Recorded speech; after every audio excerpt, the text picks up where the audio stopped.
কাউকে খুব বেশি ভালো মন্দ বোঝাতে যাবেন না, এতে আপনি খারাপ হয়ে যাবেন। বরং তাকে ছেড়ে দিন। সে যখন ঠকবে কিংবা বিপদে পড়বে তখন সে এমনিতেই আপনার মূল্য বুঝতে পারবে। কিছু জিনিস কখনো পুরনো হয় না, তেমনি কিছু মানুষ কখনো পুরনো হয় না। প্রতিদিন নতুন করে ভালো লাগা জন্মায় তাদের প্রতি। ফোন করি না, কথা বলি না, মেসেজ দিই না, তবু তাকে কখনো ভুলতে পারি না। সবার উপর রাগ করা যায় না, রাগ করতে অধিকার লাগে।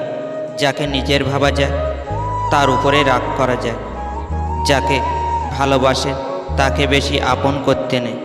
দেখবেন যখন সে ছেড়ে চলে যাবে তখন সে পরের চেয়েও খারাপ ব্যবহার করবে। ব্যথাগুলো এখন তো ব্যক্তিগত হয়, যদি তা প্রকাশ করো অন্যদের কাছে তা গল্প ছাড়া আর কিছুই নয়।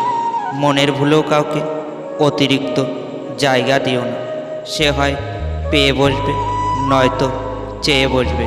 সময়টা আগের মতো আছে, বদলে গেছে জীবনের সেই আনন্দটা। সবার কপালে পছন্দের জিনিসগুলো পাওয়ার জন্য জন্ম হয় না। যে নারী অর্থ নয়, সম্মান চায়, উপহার নয়, সময় চায়, সেই নারী একজন বিশ্বাস্ত প্রেমিকা। মাঝে মাঝে মনে হয় সত্যি কেউ নেই এই পৃথিবীতে যে আমার একটু বুঝবে, একটু ভালোবাসবে, একটু খেয়াল করবে।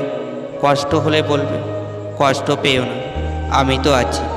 সত্যিকারের ভালোবাসা তো সেটাই, যেখানে সম্মান, শ্রদ্ধা ও পবিত্রতা থাকে। হঠাৎ করে কাছে আসা মানুষগুলোই হঠাৎ করে আবার দূরে চলে যায়। মানতে কষ্ট হলো সত্য। অধিকাংশ মেয়েই ভালো ছেলেদের কষ্ট দেয় আর খারাপ ছেলেকে ভালোবাসে। জীবনে এমন একটা প্রিয় মানুষ থাকা উচিত যে বুঝবে আর বোঝাবে, কিন্তু ছেড়ে চলে যাবে না।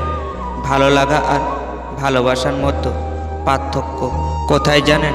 কাউকে ভালো লাগলে তার চেয়ে আর সৌন্দর্যের কাউকে পেলে তাকে ভুলে যাওয়া সম্ভব। আর ভালোবাসা মানে পৃথিবীর সবচেয়ে সুন্দর মানুষটাকে পেলেও ওই একজনই আবদ্ধ থেকে যায়। জীবনে এই 5টি জিনিস খুঁজে পাওয়া খুবই কঠিন। নিজের মনের মতো একটা মানুষ, নিষ্পাপ একটা মন, কষ্টের ভাগিদার, নিঃস্বার্থ একটা ভালোবাসা, বিশ্বাসী মানুষ। নিজের শরীরকে প্রয়োজনের চেয়ে বেশি সাজিও না, কারণ সে তো মাটির সাথে মিশে যাবে। সাজাতে হলে চরিত্রকে সাজাও, কারণ মৃত্যুর পরও মানুষ তোমাকে স্মরণ করবে। আপন ভেবে কাউকে মনের সব কথা বলো না। এমন একটা সময় আসবে সে তোমাকে তোমার কথা দিয়ে আঘাত করবে। কচু পাতা দেখেছেন নিশ্চয়, উপরটা সবুজ কিন্তু ভিতরটা চুলকানিতে ভরা। তেমনি কিছু মানুষ আছে, উপরে মানুষের মতো দেখতে হলেও ভিতরটা আবর্জনাতে ভরা। কখনো তুমি যতই ভালো হও না কেন, যত অন্যের জন্য নিজেকে বিলিয়ে দাও না কেন, যতই কষ্ট সহ্য করো না কেন, কিছু মানুষ আছে তবুও তুমি ভালো হতে পারবে না। জীবনে এমন বন্ধু বানাও যেন আয়না আর ছায়ার মতো হয়, কারণ আয়না কখনো মিথ্যা বলে না আর ছায়া কখনো ছেড়ে চলে যায় না। কাউকে খুব বেশি আপন করতে নেই, কারণ আপন মানুষগুলোই জানে ঠিক কোথায় আঘাত করতে হবে। আমাদের ভিডিওটিতে একটি লাইক করবেন আর সাবস্ক্রাইব করে আমাদের সাথে থাকবেন।